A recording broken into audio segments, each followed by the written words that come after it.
Call to order the Finance Committee meeting of the School District of Upper Dublin. It is Thursday, April 19th. It is now 8:16 p.m. We're here in the Cardinal Room of the high school. This evening, we have no presentations, so I'd ask Ms. Bray if there are any announcements. Not this evening, thank you. Thank you. There are minutes from March 22nd available. If you have any comments or questions, please refer them to Ms. Evans. We do have 5 items, reports and recommendations this evening. Item A, the contribution to the Upper Dublin Education Foundation in support of our medals ceremony and reception. Ms. Brady, do you have any comments? This is just, as an explanation indicates, an annual contributions to the medals, which will be held on May 16th. And having attended my first one last year, it was a highlight of the year, so those who can attend are encouraged to do so. Thank you. Item B, the monetary support for our North Hills Community Program. Yes, and we do have a few new school board members who may not be aware that we've been doing this for a number of years, supporting the North Hills Community Program with $46,000. You might recall a few months ago, we discussed whether to include that amount in the 18-19 budget. We now, for the current year, need to make the payment to the Upper Dublin Education Foundation. So I would ask that we put that on the agenda for May 14th for approval. Does anybody have any comments or questions on the committee or on the board regarding that payment? I think the North Hills program has always been something that was a good program. I mean, we always need to reevaluate if it is continuing to be a good program, but it has seemed to be very valuable in the past. So I would support it. Thank you. So we will move that forward to the legislative meeting. Item C is our charter school tuition calculation, and I think there may be some updates based on our last conversation at the legislative meeting. Yes, there are. This is just a discussion. There is to be no formal action on this at May 14th. However, we will be increasing the budget, the estimate for 17-18. Mrs. Clegg foreshadowed that at our last legislative meeting on April the 9th. And we are fairly close on this year's estimate. On a $100 million budget, I think we're about $25,000 off for the current year. However, next year is a different story. We may be looking at as much, if the same number of students with a ratio of regular ed and special ed are continue to be enrolled next year, we could be seeing as much as $130,000 increase in this line. Ms. Baldessano and I, in conjunction with Mrs. Clegg, will be taking a further look, and there will be changes, obviously, that will be highlighted at the May 14th meeting. Another situation, legislative and everything, has been flowing back and forth. A few weeks ago, PDE indicated that they would no longer be helping or enforcing the calculation of the charter school tuition as we have been since it came into effect years and years ago. So that, as you might imagine, threw all the business administrators in quite a tizzy because we weren't sure how that amount was going to be calculated. There's been a lot of back and forth, and we've been waiting on PASBO, the Pennsylvania Association of School Business Officials, to give us some guidance. They did. They came out with a calculation. There's some PD or a PASBO website that I was going to go into. I have multiple pieces of paper and emails. And then today we received something from PASBO. They think there's going to be a legislative fix. So I'm not going to say anything else tonight. What we were really concerned about being a rather arbitrary calculation and cost to us, and now appears to be settling into something that we're more familiar with. If I may just add, I was at a meeting yesterday with Education Secretary Rivera. Ah. He did address this, and this is the result of a judicial finding that upended an agreement that the PDE, public schools and charters, had and been following for several years. It was a suit brought by a small number of charter schools, not even supported by the larger number of charters in the state.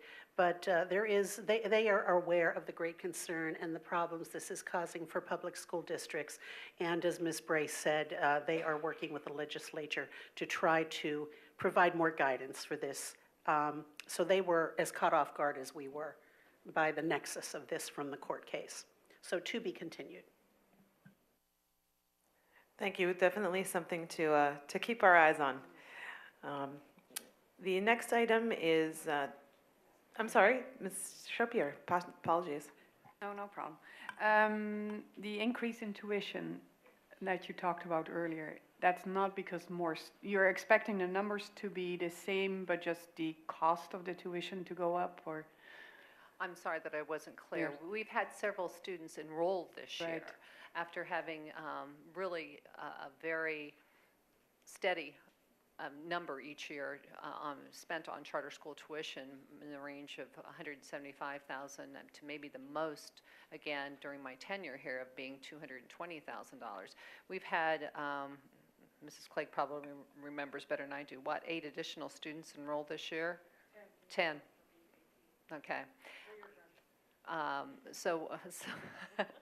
So we've had 10 additional students enroll this year, which has not happened before. And as Mrs. Clegg whispered out there, 3 will be graduating this year, which is good. But still, overall, we're going to have a higher number next year. So, and to answer your question even more with more information, every year our tuition rate does go up because it's based on our expenditures. So as our expenditures increase in each of the functions, the tuition that we have to pay to charter schools also increases. Yeah, but the gain is really due to the increased number, This primarily. year, Yeah. This year it's enrollment. Yeah. Moving forward, however, just to clarify, the increase would not only be due to an increase in number of students, it would also be the calculation, which we're still not clear what that calculation would be, and PDE has taken themselves out of the arbitration of disputes between public districts and charters. So it is really unknown territory as we go forward until there's clarification. Correct. I have a question. Do they have to show documentation that these students that enroll in charter schools have to show documentation that they're residents of this school district? We verified the addresses. I mean, that's one of the things that Mrs. Clake's office does, that we verified the addresses that they give us for the students. Yeah, but that's it? I mean, you don't even know if they, I mean, you can say they can say they live there, but you would never know, you know, if they go to. Mr. Robsky, there are a number of issues, that we have concerns about, from the enrollment, where they live, how many times they actually log on to the system, and that's just from the accounting verification side, test scores. There's just really a lot of questions. But the way the charter school law is written, if we have all the documentation that's presented to us by the charter school, whether it's bricks and mortar in some districts or cyber charter, which I think is all that we have, our cyber charter school, we have to pay the bill. If we don't pay the bill, the charter school simply notifies PDE, and they will continue to do this, and PDE withholds some money from our subsidy. So we have to follow the law. Another question is, okay, say if a student who lives in Philadelphia and their cost per student, just say is $14,000, and they go to the same cyber charter school that an alleged Upper Dublin resident goes to, that same cyber charter school, our costs could be substantially more than that same student from Philadelphia? You absolutely are correct. The tuition that we pay to a charter school is based on our expenditures. So And since they're cyber charter schools, our cost in the southeastern part of the Commonwealth are certainly higher than those in the middle of the state or maybe in the western side of the state. So if you're enrolled in a cyber charter school, the tuition money that comes in really is dependent upon the location of the school district in which they reside. This is kind of, at least to me, an outrageous way of doing things, but it needs a legislative fix. It's not something that we can do on our own. No, it's not. Some districts choose not to really engage with the charter schools and permit PDE and prefer that PDE withholds the subsidy. We've never done that. We're always on top of it and looking at it and verifying as much as we can. Thank you. Our next item is the update on our Chromebook leasing program. Is Mr. V going to come up? This is a joint project as he walks. Mr. V and I have had a lot of conversations, and we're getting close to the end. As he indicates, the lease is subject to review by the solicitor, but I'll let Mr. V tell you about all the hard work he's done to pull together. Sure. So, it's that time. 3 years goes very fast. And we have 3 leasing bubbles. We have most everybody, and then we have a small cluster and a small cluster. My daughter is part of a small cluster, so she's not eligible for this next year.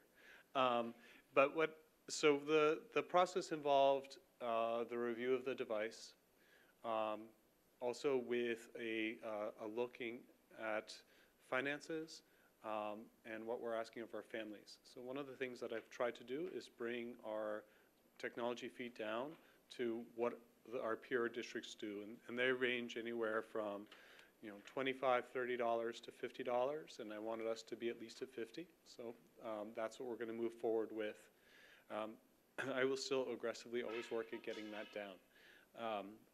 Many tech directors like myself feel that one day I just want it to be equipment. But for now, we as long as we're bundling a fee as well, we want that fee to have value. So a very comprehensive accidental damage insurance that we've negotiated with this new bundle. A case for the device, that's part of that accidental damage insurance. And then the option to own the device at the end. And that's involved also a lot of competitive bidding and researching with other vendors so that our families have a lot of choices, right? So if you're part of this eligible upgrade, we can deprovision your device over the summer, the one that you currently have. It can be a personal device at home. You could trade in your device towards a credit for next year's fee, and so I was very aggressive with that and found a reseller who will take our devices if they're in really great shape for $40, so that person could pay only $10 for their fee next year. And then there is that option that if the student wants to keep using the device that they have, they could, but it no longer has accidental damage insurance. So part of that is explaining that to families. And because we only can have managed devices on campus, we have to deal with those repairs, and that minimum cost is very expensive with Acer. So it's not something we would recommend, but if you're a senior and you have one more year and you have confidence in your responsibility, maybe that's an option, a way you want to go. The device that we've selected, so I have one here, right? So it's rubber all around, which I love. It has a spill-proof keyboard, so if you actually spill your soda on it, the first thing you're supposed to do is take it to the sink and run it underwater. I haven't brought myself to the point where I want to do that yet. What I especially like about it is the capacity for the device to flip and be a tablet that I can annotate, I can write on. I brought up the architect's drawings tonight, I'm just sketching all over them. So I imagine that context of doing that in classes. And we have a lot of our teachers who regularly use tools like Pear Deck, and they have the kids annotating things, but they're doing it with a trackpad. So our math teachers especially are really excited for this capacity as well. And yet this is not an electronic device, actually a little plastic device. So when kids lose these, that is very inexpensive for us to have many on hand to be able to give them, right? So that won't be an expensive piece. So we're excited for the upgrade. We're excited for some collaboration. So part of this competitive bidding, I worked with other tech directors, a lot with North Penn, so that we could have our break fix happen regionally. It's going to be this great return on investment for us, because instead of our team, my technicians packing up Chromebooks that they have to ship off for repair, somebody's going to come on site, pick them up, take them, and drop them back off. So all those things are a win for us. Do we have any questions? I think a comment of just appreciation for the negotiation of this, what seems to be a very beneficial contract for the district and for our students, most importantly. Perhaps a good idea for a fundraiser would be, or for these school stores to have some of those stylus replacements on hand. That's the only thing I'm thinking, but regardless, I think this seems like an outstanding opportunity for everyone. So thank you. Yeah, appreciate it. Mr. Sirota. I want to do my usual expectation setting that I often like to do around these issues. It's easy to forget, as Phil opened with, that we're only 3 years in to the effort, and this is the first replacement cycle. So there's a lot we don't know about what's going to happen here. So we have options proposed for families, and we don't know how many are going to take which option. So there is risk that we could be wildly incorrect about our expectations about that. I don't anticipate that we will be. For example, when we did the initial rollout, the question was how many families would sign up. We were targeting 90 to 95% we were hoping for, and it didn't take long for it to hit 100. In this case, you know, if lots of students decided to stick with the old device without accidental damage insurance, then we have two issues. One is they have an older, slower device that doesn't have all the capabilities of their peers, which makes the teachers have to differentiate what they're doing. And the lack of accidental damage insurance increases the risk that a student is not going to have one available to them easily at every moment. We anticipate the number choosing that option to be extremely low, except maybe among seniors. We could be wrong. So we know other districts are looking at this model and looking forward to seeing what happens with our experiment here, because they want to follow suit if it works the way we think it's going to work out. But I just want to caution, there is a possibility that things could go differently. And it's part of being on the front lines, and I look forward to it. I think, you know, we've got contingency plans in place for each of those possibilities. And we do, right? So from all of my work with sample groups, right, we're fairly high confidence. Most people are going to want to upgrade, which is, you know, first, I wanted to have choice, lots of choice. And that's hard for me and my department to provide choice to other people. Right, but we wanted to have choice in that. And part of that, right, is explaining why managed devices, right? We're going to be investing in a classroom management software piece that only works if you have managed devices, right, where teachers can say, hey, these are the 3 tabs we're going to use for the next hour, and those tabs open and everything else closes, right? That only happens if you have managed devices. So within that context, right, once you have those confines, you want to create some choice, right? So you've invested in a device, now it's upgrade cycle, and make that palatable. Do you want it as a backup device at home? Do you want it as a personal device? Do you want to trade it in? And it's going to get resold, and you get credit towards your fee. So all of that to really sort of give that agency to our families. Like Mark said, we have contingency plans too, right? So if I am ordering enough to accommodate everybody who's eligible, right, in those grades. And if we have these extra, I would have anyway been ordering these devices for elementary and subsequent years, because again, I have to do refresh there, and there's also a big request to have more access in the elementary grades. So all that happens is that we simply do that with these, with whatever extra devices we have. So there's a lot of contingencies built in. I'm not only planning for next year, but I'm really planning 2, 3, 4 years out when we make these big decisions.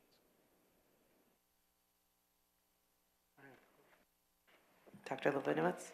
Yep. Just a quick question. I notice that there's tax being charged. This is where the collaboration with the business office comes in. There's this incredibly wonderful calculus that happens there, and I will defer to Brenda to explain that part of the house. Yeah. Super. The last time we were able to handle this in a different fashion, but we do not want to bite off any of our tax exempt piece because of Sandy Run project. In order to do a bank qualified loan, that's capped at $10 million a year, and if we do a long-term lease that we don't pay the sales tax on, or excuse me, we take it as tax exempt, then we reduce our eligibility of the amount that we can actually borrow as bank qualified. Now, as Phil and I were walking into, and he's has done a great job doing the research and collaborating and working with the vendor to come up with different documents that we need this year.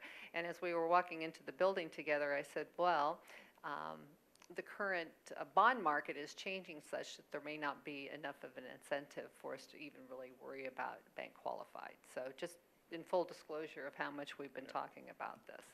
So yes, there is tax on it There's today. today. But I Might very change. well could be reaching out tomorrow to say, you know all the work you did? Well, we need you to take that away and make it tax exempt. So that happens. Before Between this- now and legislative, there'll be this back and forth. And before I send it off to our solicitor, when we have all the paperwork, have it come in, I will check with Ms. Doyle to see what the market is Okay. and her recommendation. So currently, the plan is to lease, 3-year lease. I don't see in here the cost if we went out and just bought it. There are 2 documents. There's the lease document Right. attachment, and then there's the actual quote. So you could just run off the actual quote if you wanted to see the delta, what it would cost to just buy it. But maybe we can talk, I Yeah. see the same total carried over into the lease price. So I don't see what the difference is. What I'm getting at is every year we do this, I always ask the question, can we go out and just buy it using capital project funds? And what can we save if we did that? We certainly can go out and buy it. I have not, we haven't done the calculation because it would take $1 million out of our capital fund.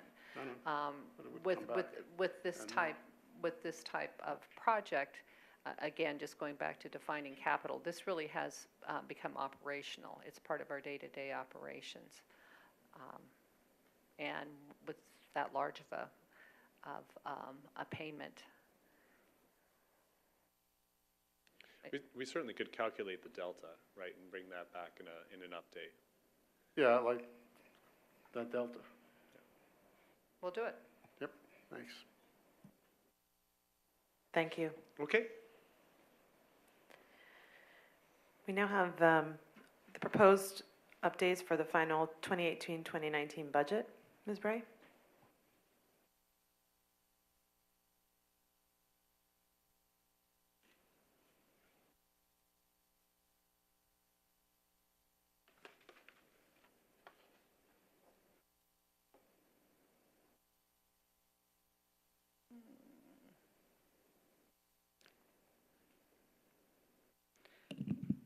So let's first talk about what needs to happen to get to the final budget on June 14th.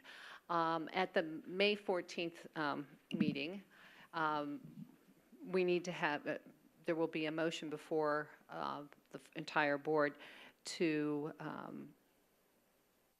advertise for the activity that's required under Act 1. And we also need to lay out when it's going to be available for public inspection. Now, certainly we've had a number of public meetings, but PDE and Act 1 require that it be available in a form that no one really likes to look at. It's called the PDE 2028. It's very basic, very minimal numbers. And the 2018-19 proposed budget currently includes a tax increase of 2.4%. We will continue to make changes to the planned adoption. And before we talk about the proposed final budget, the vote on May 14th, and then will probably be some changes through June 4th. We have a legislative meeting that night before the final vote on June 14. And again, the proposed final budget is to be approved on May 14th. Let's take a look at some of the things that we want to talk about tonight.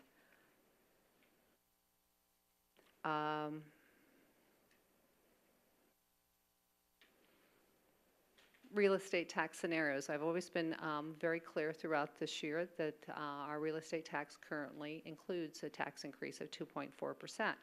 And I've certainly heard throughout the year during our discussion that we want to be lower than last year, which was 2.29%. So we have a chart here that shows what the impact is by getting below that 2.29%, the difference between 2.29 and 2.4 being $80,000, and then moving down to 2.19 being another $73,000, you know, and the cumulative effect would be a reduction of $152,000, and moving on down to 2.09, cumulative effect of about $225,000, and then 1.99 of $298,000. So probably I would like a little bit of direction and conversation about where we might want to go with that. Before we get into this, and I will come back to it, there have been some changes. There's some current updates I want to mention tonight that have been calculated. We had a fourth look. Remember, that was coming up from our last committee, our last meeting, because there were some changes within the Bucks-Mont consortium. So there's about $106,000.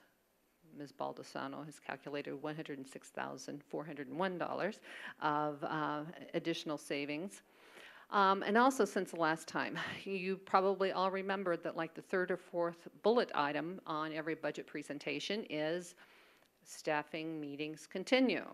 Staffing meetings continue each month and each time. Well, much to my chagrin, over the last month, we've had some staffing meetings where it's indicated that in order to handle the mandated state Commonwealth mandated caseloads, that we need to add 0.4 FTE gifted teacher, which, if I did the calculation, would be approximately another $31,000. I say net because I've subtracted out the reimbursement for FICA and PSERS out of that. And then special ed teacher increase from 0.4 to 1 FTE. Currently, we have a special education teacher as 0.4 FTE, no benefits. So if we do the calculation, add benefits for that individual, that would be an additional $71,668 to the best of my estimate. Now, while I'm saying that has really come to the forefront over the past month, if you go back in your memory and your budget presentations to November, and we also have Mrs. Clegg sitting in the audience again, she mentioned at that point in time, in order to satisfy caseloads and balancing throughout the school district, that she needed that one additional, or excuse me, that FTE increase to 1. We have been resisting the additional increase, but as time has passed, unfortunately, it looks as if that additional budget item needs to be placed and added. Mrs. Clegg is here to speak to the particulars if you would like for her to. And I don't need to necessarily talk about that any longer other than to tell you that those are some of the budget items that we are looking at. On the good side and on the revenue side versus expenditure, heard from Berkheimer that they anticipate a $40,000 increase for this year only to our earned income tax receipts. And it really has to do with a couple of returns in Upper Dublin. They cautioned me not to expect that for next year, that these were estimated payments that they had seen for last year, but they're very good about updating me on such things, probably because I bothered them at least 3 times a year to see what their estimate is. Future adjustments. Right now we have 2 retirements letters. We're really anticipating that there are 3, but I want to remind members of the board who were here during our early bird with our teachers, and just to help explain to our new board members that we were anticipating when we settled that contract that we'd have 3 retirements a year to help fund that. I was speaking with a board member today. Sometimes we receive as many as, not everyone wants to go out and celebrate their retirement. So 2 years ago, we had a couple of people that really did not hand in their letters of retirement until actually the last day of school or maybe the day after.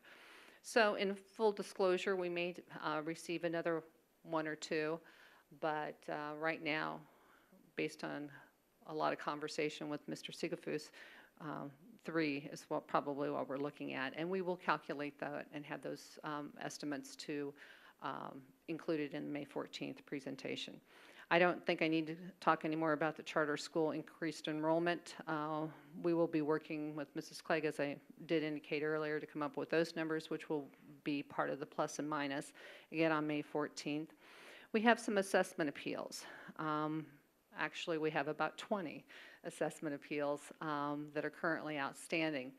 I've been working with Mrs. Choksey on those from our the solicitor's firm, and we have a few out there that have been ongoing for 4 or 5 years.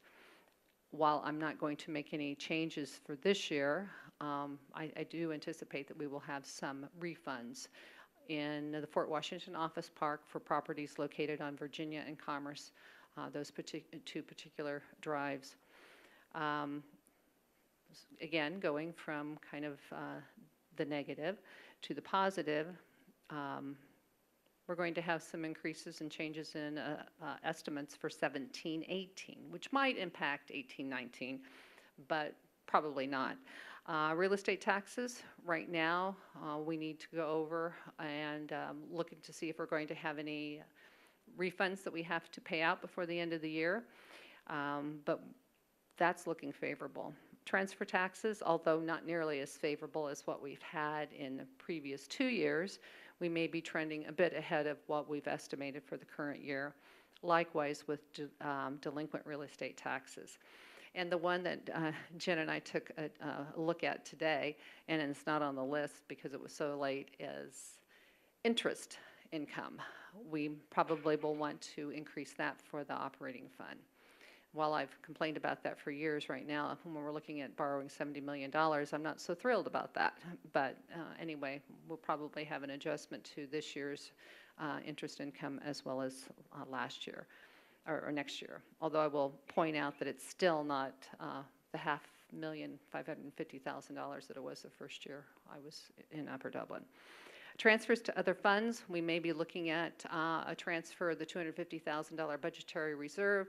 We also have not put before the board the transfer of $447,000, which was achieved through the refunding from last year. I'm going to take a bit of a pause here and just speak about this. I think that perhaps I might be recommending that we look at transferring that money to debt service instead of capital projects. And the reason for that is that provides us with more flexibility moving down the line as we're looking at the Sandy Run construction and some of the changing economic factors. But just something for us to think about. So, having gone over those items, I would like to go back to the real estate tax scenarios, just looking for some input. If we may want to step down, that is, have us come in with a proposed final budget on May 14th at a certain percentage, and then look at making a change for the final budget in June. But I do want to indicate that right now, I also want to hear if we should be including the gifted and the special education positions as well. Mark? With regard to the gifted and special education teachers, we are obligated by school code to meet, both of them are driven by caseload requirements. For gifted at 65 students per teacher, and I don't remember what this special ed one is, but with our current numbers forecast for next year, I don't think we have a choice. The gifted, I think, is really, really tight. We could probably do things differently with special education. Mrs. Clegg's going to throw something at me probably, but it impacts yeah. If that's okay, Mrs. Clegg? Please. But that means that we'll be robbing from Peter's to pay Paul. And with that, I'll sit down because I really don't want to increase the budget.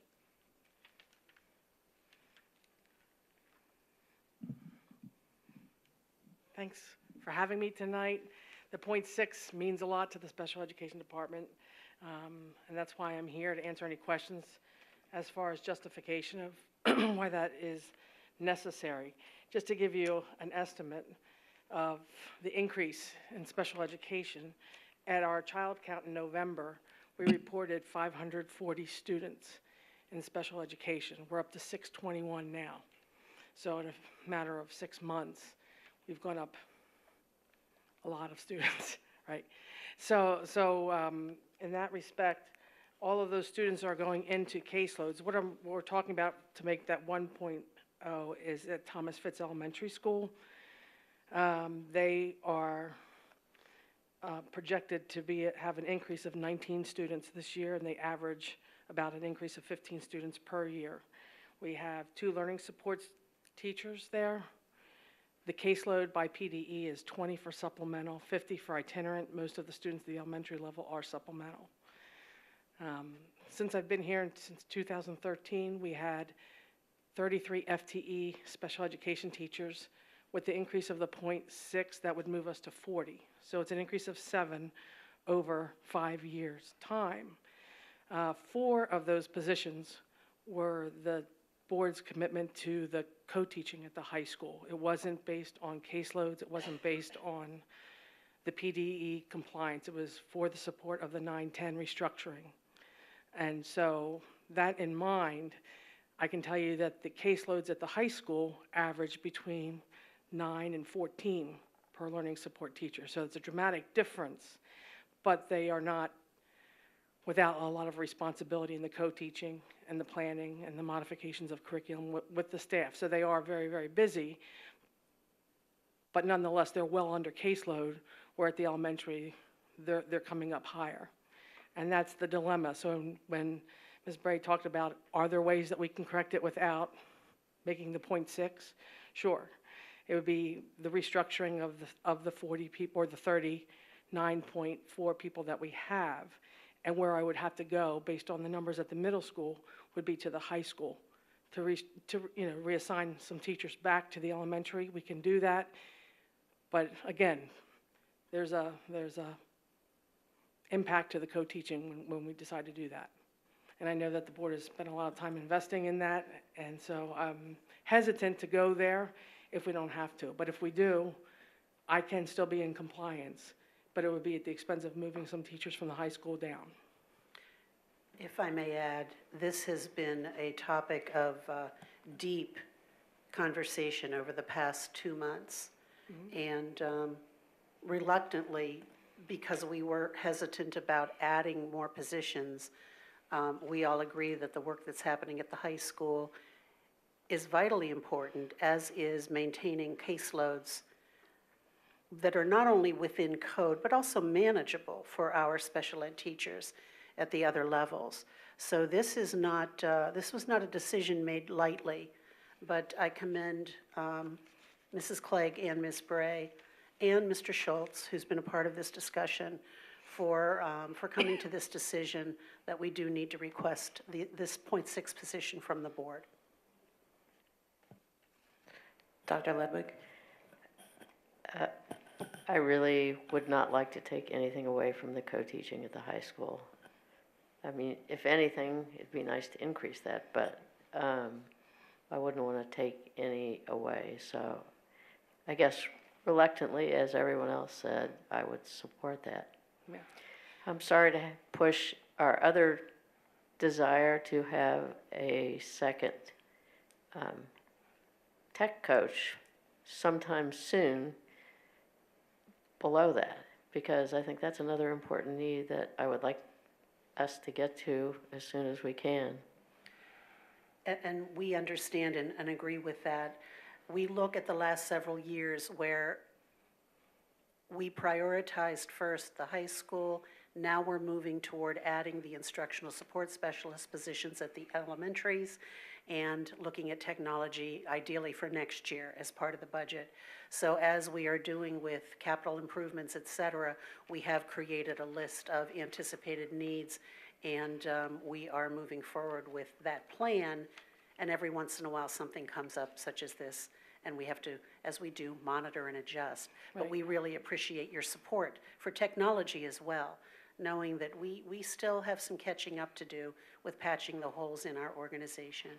Right, I mean, with, again, the increase of 81 students this year alone, with the projected increase, we still have a lot of students on the caseload. This is only going to continue to grow, so the conversations will be ongoing. But working with 40 teachers, I feel confident that we can move forward for the next couple of years with that, with in mind that we may have to, at some point, look to redistribute some of the high school folks when co-teaching allows for it. We have 14 teachers at the elementary combined, 14 special education. At the high school, we have 16. So it's, it's a prioritization of where we need to send things. So I know the high school will appreciate your support with difficult conversations when we even proposed the idea of moving somebody. The earth shook a little bit. Ms. Sharpier?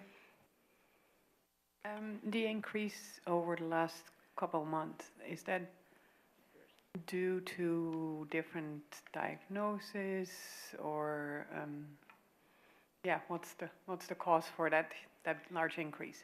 Right. We have continued to move in an upswing trend with our identification of special education students.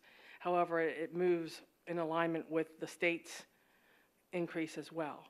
So we still remain well below the state average, but we are nonetheless increasing.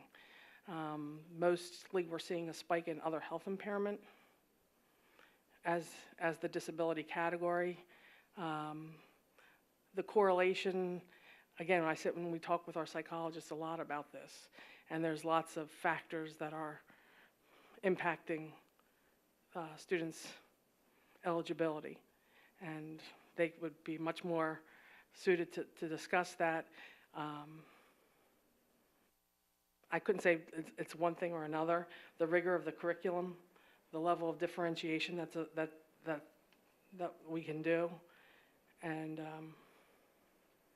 ultimately, of course, Ultimately. every decision is on a case-by-case basis, Sure. depending on the needs of the child. right.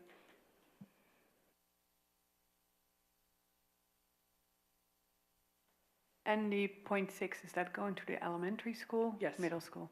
And how does the addition of the 4 coaches, That has nothing to do with special ed. there's no overlap in that? Okay.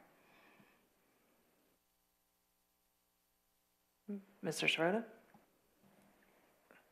I think we're seeing success with the co-teaching model, and it is one of the critical areas that we've identified as part of our district goals. And I think while it's still young, I think we have to continue that. I think it would be a mistake not to continue to build on that success and get everything we can out of it. It has been one of our core goals for a number of years. I think on looking at it through that lens, for the sake of, what was it, $70,000, I think we need to continue that model. Mr. Robsky? Yes, does the gifted program have certain guidelines for qualification? And if so, do you think it makes sense to make it harder for kids to qualify for the gifted program?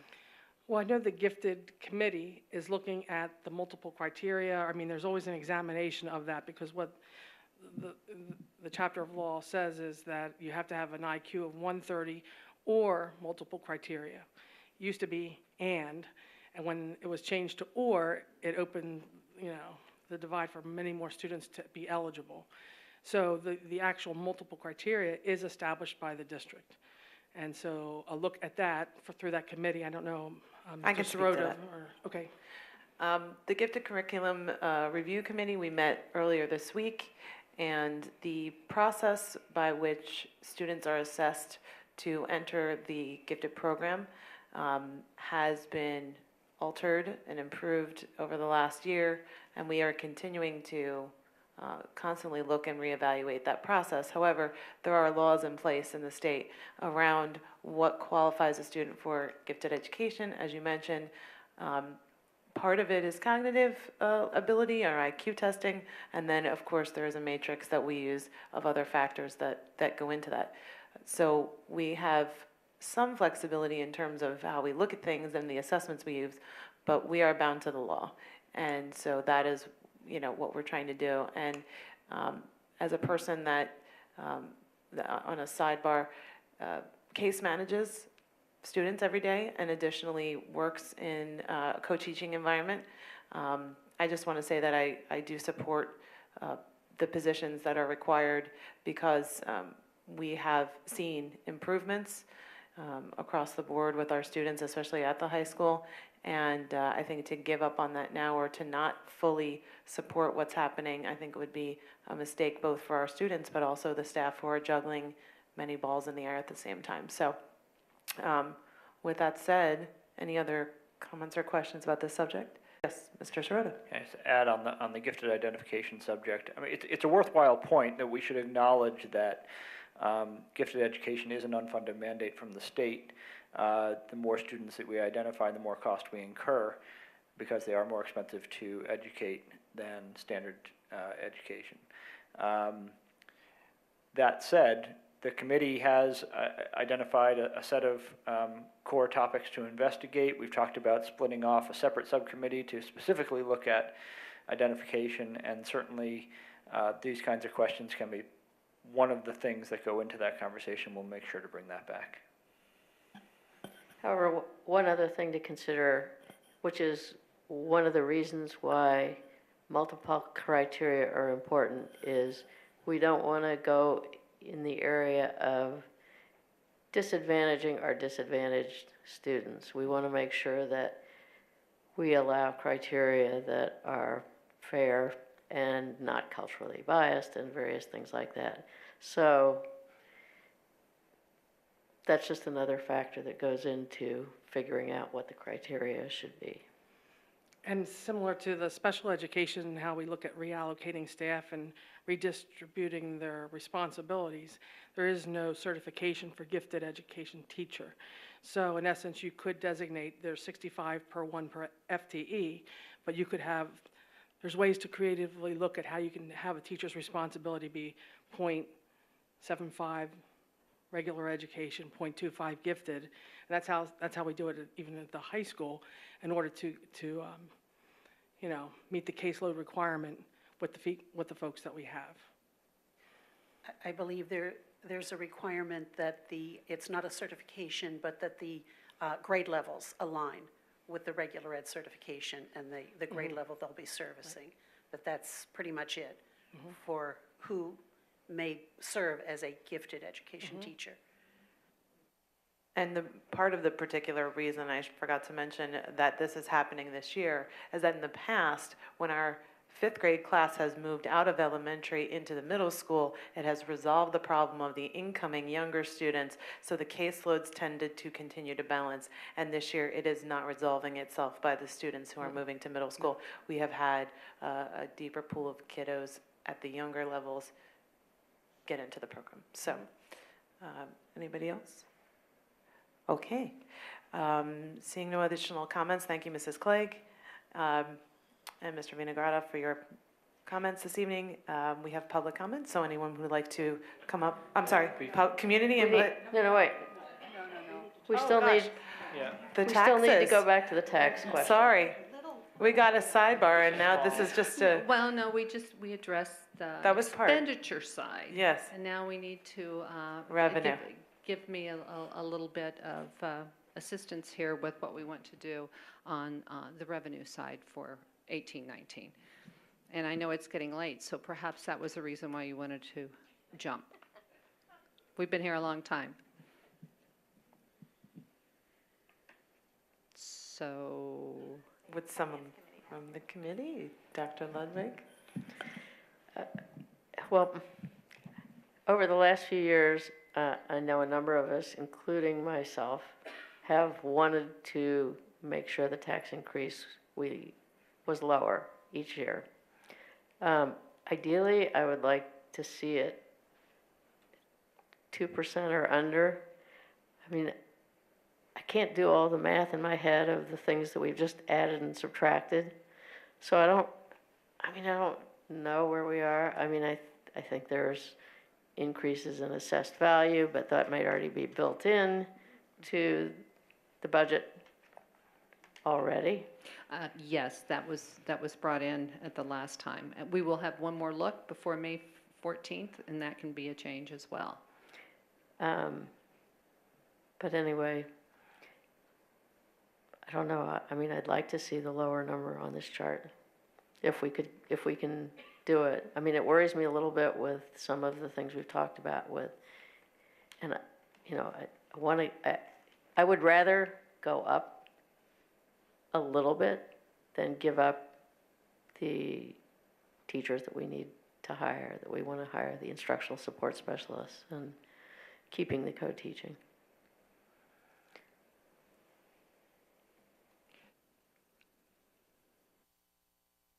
Yeah, I think just by looking at the healthcare consortium for look and the two additional FTEs, that seems to offset each other.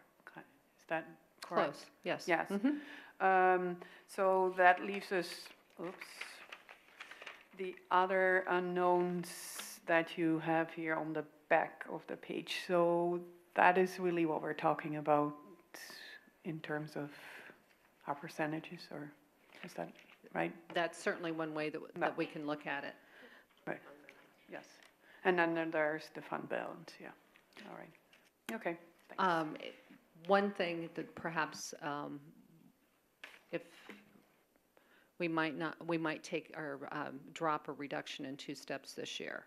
Instead of dropping to 1.99, I think that's probably one of the figure that we maybe haven't verbalized a lot, but been thinking about maybe we can take a step down for the proposed final. Let us take a look at some of the other things that I mentioned and have a similar conversation, maybe not as long, at the May 14th meeting, and you can give me direction for what you want to be brought in and put on a display by May 25th with a plan to vote on it on June 14th, if that's agreeable. So what number are you looking at?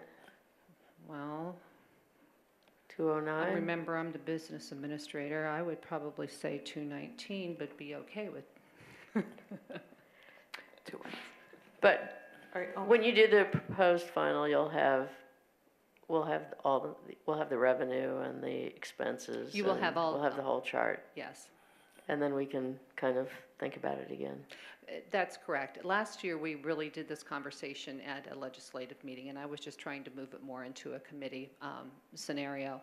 And so if I'm not seeing so much from that end of the table, Well, but if it's agreeable I guess to I have come. a procedural question, and because I wasn't here last year, I'm not sure how this exactly would work. Oh, very fair. Would there be a way to bring the proposals for two of the rates?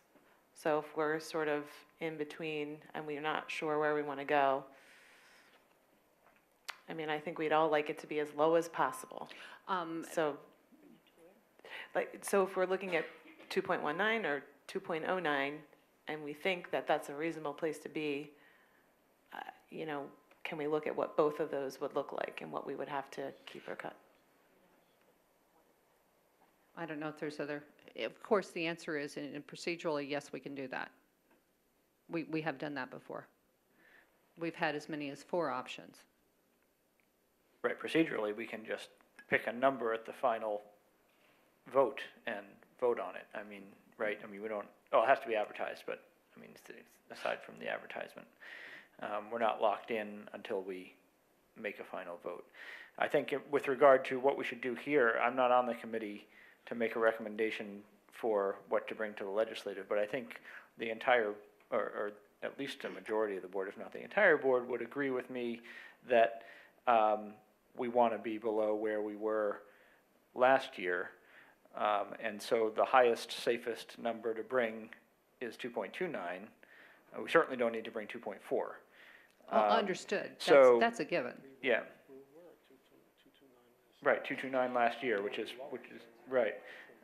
So I'd rather bring at least the one below that because that's lower. I think that's what I was asking for, the Yes. 2.19, the 2.09 options, unless we Yeah, I want to mean- bring all three. I mean, so the other thing, Amy, that, just on history that you may not be familiar with, at this point in the budget process, assuming we're, you know, what we've just been we've just discussed these particular positions, but usually at this point, when we're talking about differences of $70,000 or in increments of $72,000-ish, we're talking about taking it out of fund balance, not cutting some function or something like that. So this is really a question of where do we want to be in terms of fund balance and acknowledging that in the nature of the Act 1 environment, when you choose a number, you're basically locked into an increment from that number for the rest of forever. That's correct. You can't just, you know, say, well, this year we're going to borrow big, so we have to tax that much. You can only go to the index. So it is a longer-term decision than 1 year, but it is mostly about fund balance, not program at this point in the process. And if I may suggest, because we do have 2 more bites at the apple. We're going to bring something to you on May 14th, and maybe that could be 2.19. And then we can go through everything and look at what the lower options would be moving forward. Or that number could be 2.09. But I would respectfully ask that we hold off on the 1.99 till we see our good and bad between now and May the 14th. Okay. I would prefer seeing the 2.09 now, and a very careful look at revenue, because my lowest number is not 199. I would like to see perhaps a lower number, depending on where we are with revenues and projections. So 209 is the number I would like to see now, and we look very carefully at our fund balance at the end of the year, projected fund balance. Of course. And some additional revenues coming in. And I would like the highest amount that I would support right now would be a 1.99. I'd like it to go down, but I can see, let's go with the 209 now. It's just my recommendation, one board member. And then revisit all the revenues, fund balance, projections, and take it from there in May and Again in June. again in June. Yeah. Other members of the committee? Joan? I'm okay with that. I mean, because I know that will not be our last look. I have another question. That charter school formula, is that, you know, that's going to be coming up, that you said some organization's going to be getting a number together. Is that going to be a benefit us or have a lower amount, or do you think it's going to go up more? Anything related to charter schools will just increase the expenditure. And what I'm reading and understanding is that instead of using actual numbers for the calculation of the tuition rate, is probably budget numbers.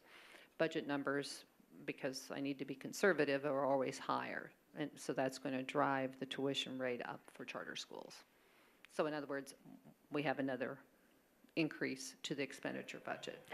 Do we get that back if we then have actuals and can go back and, or is that, I would really That won't like that, happen. but no. really? No. Initially, when charter schools came out in the calculation, it was on budget. And in fact, the charter schools want to include federal money, which never flows through to them either. So the current formula permits us to deduct the federal, but their push has been, no, include that as well. In other words, just increase the tuition as much as they can. So. Well, thank you. We appreciate the guidance that you have shared with us this evening. That'll help frame the next presentation that we will bring back to the board. So this has been productive. Thank you. Thank you. Any other items related to the budget before we move on to community input? All right, seeing none. Community input, please come up, state your name, and you have your 4 minutes. Three times, sorry. Jenny Vitella, Ambler. My one question, well, what was interesting about the charter, the increase, if we have a higher budget, isn't our charter fee going up too, right? So if we do a higher tax increase, then our charter number will go up automatically. So I'm wondering, I thought it was related to our budget increase. Yeah, well, Okay. we'll clarify Okay. that afterwards. Okay, sorry. Yeah. Okay. Thought it was based on the students, so, okay. The $46,000 that we get in North Hills, I'm wondering, what's the report back, I guess, from UDEF? I'm just curious about that, because I've worked for companies where, they give grants and everything else, and when they receive a grant, they then have to give to the grantee, information. This is how we use the money, this is where, we increase services, this is how many people come into our facility. I wonder, for our $46,000, what reporting UDEF gives us back for that money. The charter schools, it's funny because it was interesting that was brought up kind of maybe, I guess the word is fraud a little bit, that maybe we don't live in this area, we live somewhere else to get a higher rate, blah, blah, blah. And I think that's sort of a problem we might have anyway with actual people that go into our buildings. And I wonder, do we only ask for a real estate tax? There's no other, can we not, as a school district, go in and see if these children are actually at these homes? I don't know, because I hear that there's kids that don't live in this district that come to the school. So I don't think it's necessarily just a charter issue coming into that fraud situation. I have a million notes and I apologize. I'm sorry. I know, we all want to go home. I know, I do too. Trust me. Okay, well, I guess I'll just stop there because I can't even read my notes. To be continued in another meeting, I'm sure. Thanks. Thank you. Seeing no other additional input, responses or comments from the board or the administration? I will be happy to address the residency question. We do have a security officer who we use to investigate specific residency questions. We have to bear in mind that on the surface, it's not as simple as a child lives in Upper Dublin or doesn't live in Upper Dublin. The guidance that we've received over recent years has been, for example, if there is a split family, it used to be the majority of, where does the child sleep for the majority of the time? Now, pretty much it's where the parents choose which district their child, in which their child will attend school. There also are situations in which students are court-placed in Upper Dublin. So I understand the rumor mill, as you referred to it, Ginny, because I do get calls and emails at my office. And when we have cause to question, we do that, and we have the resource for doing so. But it's just not as simple as it once may have been. But we are on top of it, rest assured.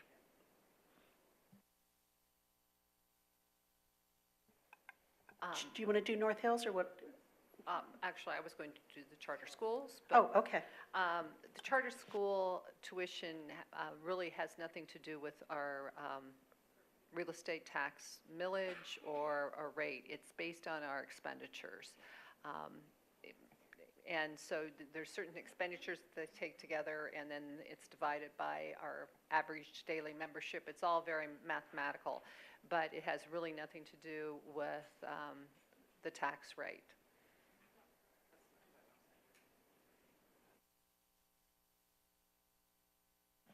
Okay, North Hills, yes.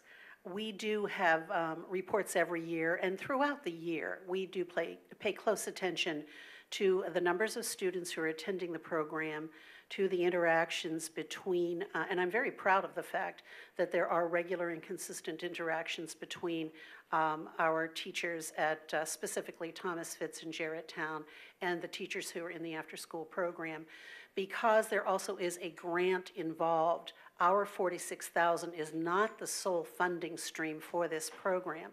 The township contributes money, but there also is a competitive grant, and because of that, there are certain reporting requirements, and that is done regularly, and those are audited. So it is very well tracked. Thank you. I believe we've covered everything. Thank you to those who attended and presented. And the next Finance Committee meeting will be Thursday, May 17th, 2018, here in the Cardinal Room at 7 p.m. or immediately following the Operations Committee meeting.